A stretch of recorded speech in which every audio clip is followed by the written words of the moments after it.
teamfight capabilities that can control the draft of Omega.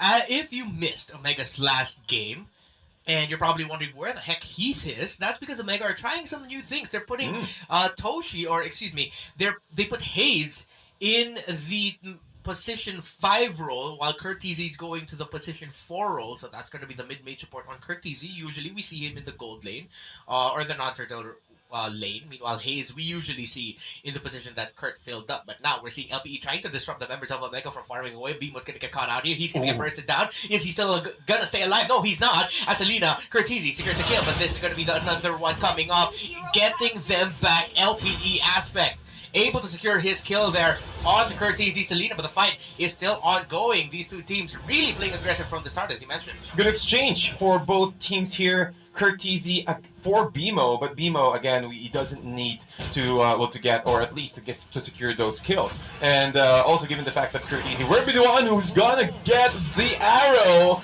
plus the trap combo, he will be really successful for that.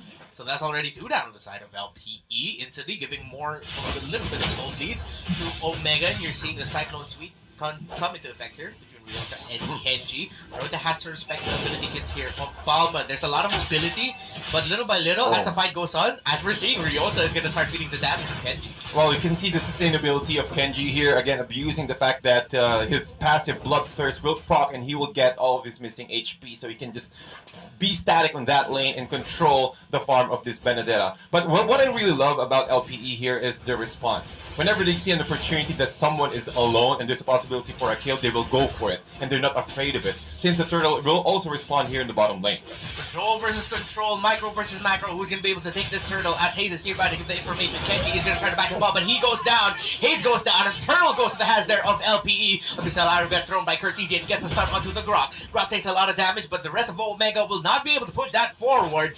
Now, LPE with a hot start, responding to Omega's early kills, taking the turtle away. Awesome position for LPE, again abusing the fact of the CC, of their control from the rotation of Lu Yi. He can easily soak, or rather at least just vacuum some of those heroes inside and lock them down instantly. And with that opportunity, Aspect can use his ultimate and also secure all of those kills. Yeah, hell of a play there by LPE, using the diversion to go to that back shot there, but that's going to be a 1-for-1 trade with Hayes and Arms going down for their teams. Jake the Dog with the sustain of the Uranus is going to be able to get away, but he's almost, somewhat, not BMO with a block. So you know what, you're not going to be able to get him, but Ryota is in a lot of danger. He's able to slide a dash on out of there.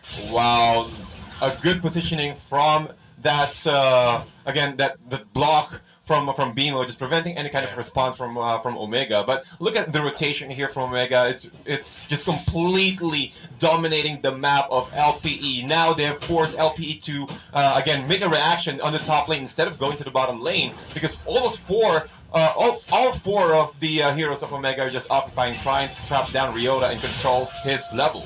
Could be really bad here for the Benedetta, but he is fighting on. Koopa goes down, and Ryota is still fighting. Kenji under tower. Hajizi, Hayes, they're all juggling it. They're going to go for the tower dive. Kenji almost down. He's forced to get out of there. Ryota still somehow alive, but finally gets taken out there by Hajizi. Great sidesteps, and a bit of a microplay there by Ryota, but Omega just too much for Ryota to handle. What a play there from Omega, sandwiching Ryota, making sure that he will not get any stacks from his Festival of Blood, and also use his execution as early as possible. And also the timing of how Hajizi went inside the turret, he made sure that he will go for the Bloodhound. The blood would form first before going in. Look at that, another kill though, this time on the side of LPE as they take out Toshi's Esmeralda. Curtizi could be up next, and yes, he is up next, but now here comes a response by OMG. Hayes and Hajizi with a mega kill for Roger. That's a 4-kill start, no deaths for Hajizi. Wow, what a play here. And also with a good start, 4-0-0. We've talked about this earlier, Reptar, that Roger is also one of those marksmen, those core heroes who had a very,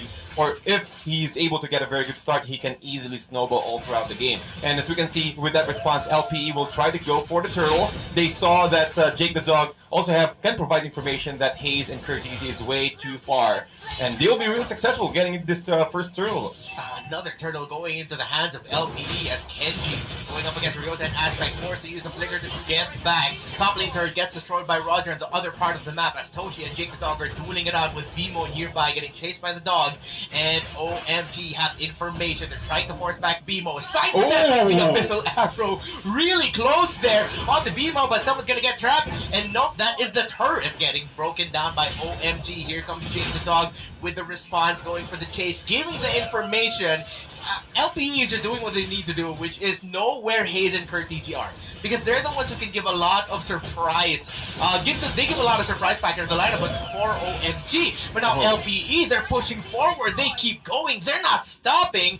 They get the mid lane turret. They want to go for the second one up mid. OMG have just been surprised here by LPE. It's a close game, but in terms of controlling the turrets, it is quite even, but not for longer. As LPE breaks their third tower, and OMG don't have the third tower broken just yet. The fight isn't over, TVC. Killing spree now for the Granger. Kenji could be up next. Yes, he is. Hayes and Kenji go down.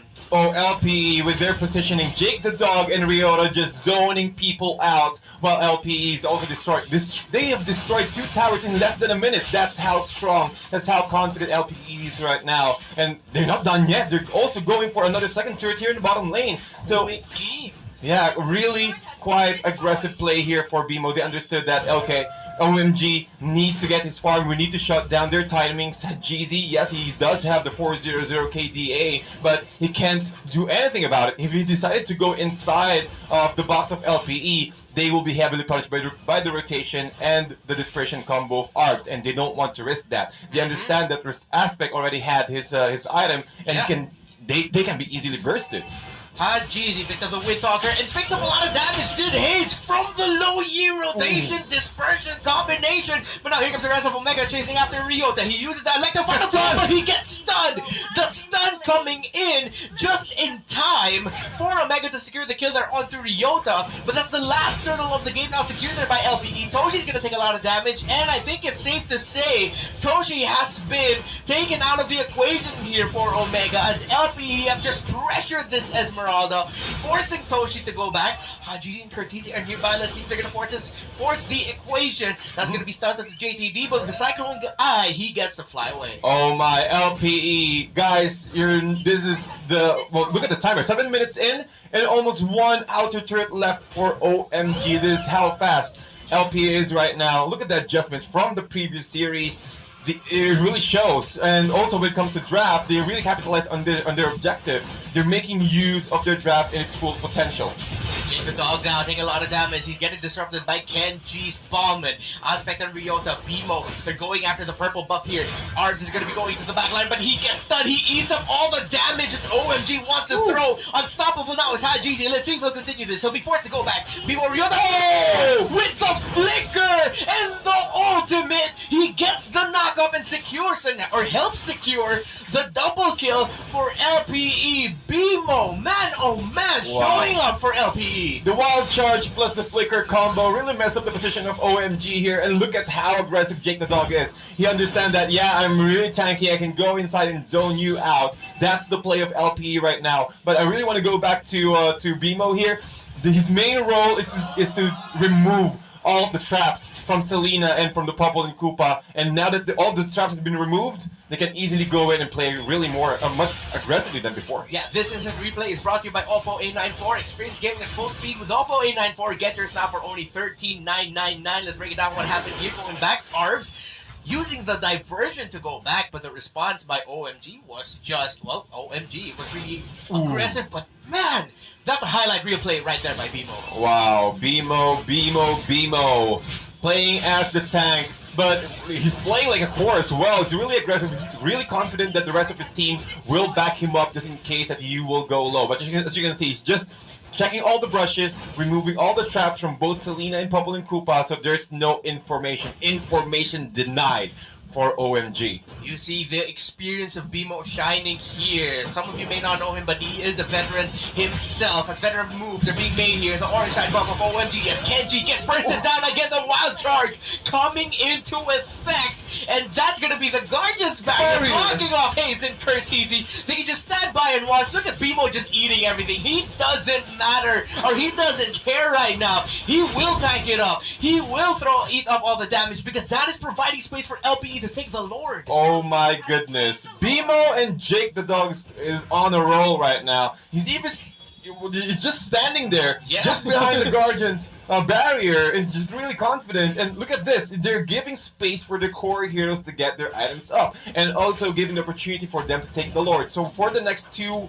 minion waves, that will be a super minion. And that's the time to push for LPE. Yeah, and now Ryota spots out Kenji, dishes out a bit of damage onto him. BMO, oh, OMG, have to be careful here. There might be a Guardian's Barrier waiting there. Ryota dives in. They're going to be going for the tower, but at the same time disrupting the members of OMG to try and stop them from defending. They're not going to be able to defend, and that's going to be Aspect taking the third down in the middle lane. Jig the Dog taking a lot of damage, and he goes down. That's going to be Rain is gone. Hayes is forced to go back. OMG are trying to hold on and trying to defend this, but the Lord is also there. LPE are going to make it hard for them to defend, and with the smacks coming in from the Lord, they might be able to end it. The rotation of the dispersion from Low Yi is able to secure another kill there, this time on TZ, as LPE will not stop. They cannot be stopped as it seems, as OMG are trying everything they can, but yet again, the combination TDZ from the Low Yi. Wow, this Low Yi, the performance of ours right now, placing the rotation at the right place, but BMO, they're trying to lock him in. And that is it. What a performance. LPE